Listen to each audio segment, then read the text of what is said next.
بسم اللہ الرحمن الرحیم۔ ماں باپ دنیا میں جینے کے تمام طریقے سکھاتے ہیں، بولنا، چلنا، گر کر سنبھلنا، حالات کا سامنا کرنا، مگر وہ ایک بات نہیں سکھا پاتے کہ ان کے جانے کے بعد ہمیں کیسے جینا ہے۔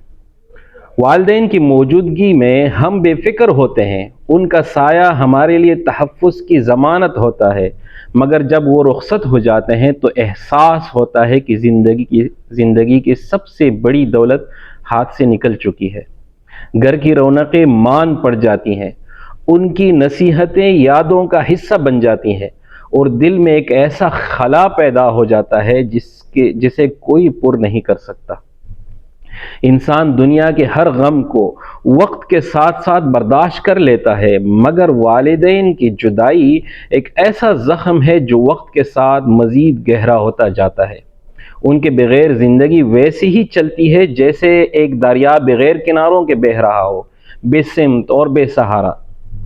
اگر والدین دنیا میں نہیں رہے تو ہمیں ان کے لیے دعا کا سلسلہ جاری رکھنا چاہیے، کیونکہ نبی کریم صلی اللہ علیہ وسلم نے فرمایا، جب انسان مر جاتا ہے تو اس کے اعمال منقطع ہو جاتے ہیں سوائے تین چیزوں کے: صدقہ جاریہ، ایسا علم جس سے فائدہ اٹھایا جائے، اور نیک اولاد جو اس کے لیے دعا کرے۔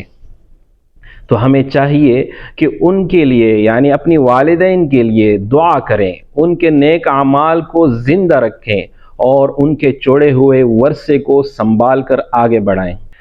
اللہ تعالی ہمیں اپنی والدین کی زندگی میں ان کی خدمت کی توفیق عطا فرمائے، اور اگر وہ اس دنیا سے رخصت ہو چکے ہیں تو ہمیں ان کے لیے صدقہ جاریہ، دعا اور نیک اعمال کا ذریعہ بننے کی توفیق دے، کیونکہ یہی وہ سرمایہ ہے جو ان کے لیے قبر میں راحت اور ہمارے لیے آخرت میں کامیابی کا ذریعہ بن سکتا ہے۔ رب ارحمہما کما ربیانی صغیرا، اے میرے رب میرے والدین پر رحم فرما جیسے انہوں نے بچپن میں میری پرورش کی تھی۔ والسلام۔